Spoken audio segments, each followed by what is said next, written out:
वांग्यामुळे तिच्यासोबत असं काही घडतं बघून डॉक्टरसुद्धा हादरतात. तर काय आहे पूर्ण स्टोरी बघण्यासाठी आपल्या गुन्हेगारी क्राईम स्टोरी चॅनलला सबस्क्राईब नक्की करा.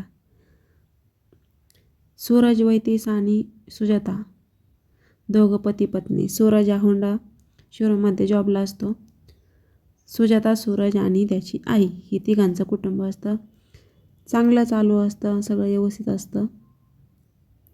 7 वर्ष होतात लग्नाला, त्यांना मूळबाळ काय होत नाही, कारण सूरजमध्ये काहीतरी प्रॉब्लेम असतो. सगळे त्याला रिक्वेस्ट करतात डॉक्टरांना दाखव, पण तो काही दाखवत नाही. आता लग्नाला होतात 7 वर्ष. त्यानंतर काय होतं, सुजाताकडे तो जास्त वेळ देत नाही. काम आणि घर, जास्त कामामध्ये व्यस्त असतो. पण आता इकडे सुजाताला एकटं वाटत असतं. तर सूरजच्या आईलासुद्धा माहीत असते की आपल्या पोरामध्ये काहीतरी कमी आहे. ती त्याला रिक्वेस्ट करते की तू हॉस्पिटलला जा, ट्रीटमेंट करून घे, पण तो काय ऐकत नाही. रोज भाजीवाला येत असतो दारामध्ये. तो तरुण असतो, हँडसम असतो, 25 वय असतं त्याचंवालं. तर ती रोज त्याच्याकडून एक वांगा घेत असते आणि भाजीला घेत असते. असं भरपूर दिवस चालतं. एक दिवस सासू बघते की सून बाथरूममध्ये वांगं घेऊन चालली आहे.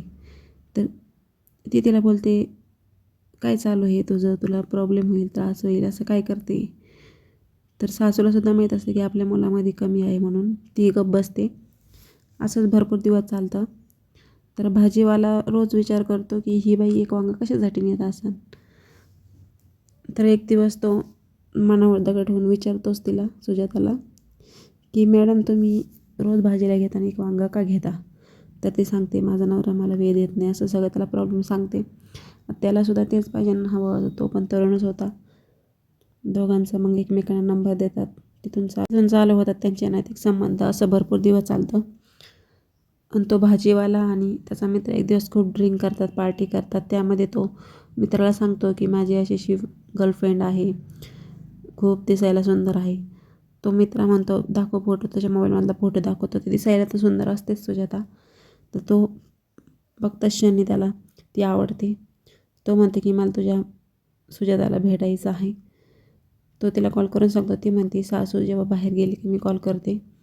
तर सासू दुपारच्या वेळेस मैत्रिणीकडे गप्पा मारायला जात असते. रोज तिला माहीत असतं त्या वेळेतच हे दोघंजणं भेटायचे. मग त्याचा मित्रसुद्धा येतो. तिघांमध्ये कार्यक्रम चालू होतो. आता असं भरपूर दिवस चालतं आणि ते तिला पैसे पण देतात. त्यामुळे तिला पैसे पण भेटतात आणि सुख पण भेटतं. असं भरपूर दिवस चालतं. तर एक दिवस काय होतं, किराणावाला घरी येतो. त्याचं किराण्याचे पैसे थकलेले असतात. सूरजने पैसे दिलेले असतात, पण ती काही त्याला देत नाही. तिचं पार्लर, शॉपिंगसाठी ती खर्च करून टाकते. किराणावाला घरी येतो. तर किराणाला म्हणतो, मला पैसे द्या, आत्ताच्या आत्ता पैसे हवे. तर घरी कोणी नसतं. ती बोलते, माझ्याकडे काही पैसे नाही आहे, पण तुम्ही माझ्या बेडरूममध्ये येऊ शकता. तर बेडरूममध्ये जातो. आता त्याला ती दिसायला तर खूप सुंदर असते, त्यामुळे तो शेवटी समोरून ऑफर आली म्हटल्यानंतर तो टाळणार कसा. तर दोघांमध्ये संबंध होतात. असं भरपूर दिवस चालतं. आता काय होतं, तर भाजीवाला आणि एक दिवस काय होतं, भाजीवाल्याचे आणि तिचे संबंध चालू असतात. सासू घरी येते. सासू बघते, तो तिथून पळून जातो. ती तिला समजून सांगते, समजून सांगते, थांब, मुलाला सांगते. ती म्हणते, रडायला लागते, सांगू नका, माझा संसार उद्ध्वस्त करू नका, मी परत असं वागणार नाही. सासू म्हणते, परत असे चाळे दिसले नाही पाहिजे. मग त्याच्यानंतर भाजीवाला काही तिला भेटत नाही. नंतर हा किराणावाला आता सारखी घरी यायला लागतो जेव्हा सासू नसल्यावर. यांनासुद्धा एक दिवस सासू पकडते, पण आता सासू काही गप्प बसत नाही. मुलगा संध्याकाळी घरी येतो. मुलाला ती सगळं सांगते, ही असं वागते घरात मी नसल्यावर. तर मुलगा म्हणतो, थांब, तिच्याकडे बघतोच. संध्याकाळ होते. मुलगा बेडरूममध्ये जातो. सुजाता झोपलेली असते. सुजाताला खूप मारतो. घरामध्ये जेवढे वांगे असतात तेवढे घेऊन जातो बेडरूममध्ये आणि तिच्या त्या जागेवर भरतो. त्याच्यातच तिचा जीव जातो. तर बघू शकता आता याच्यामध्ये चुकी कोणाची आहे, सूरजची का सुजाताची. तर दोघांची पण आहे. त्याने पण त्याच्यामध्ये काही कमी असेल तर ट्रीटमेंट करून घ्यायला हवी. बायकोला वेळ द्यायला पाहिजे नव्हता. त्यामुळे ही चुकीची वागली नसती आणि हिनेसुद्धा आपल्या नवऱ्याचा विश्वासघात करायला नाही पाहिजे नव्हता. त्यामुळे तिचा जीव गेला.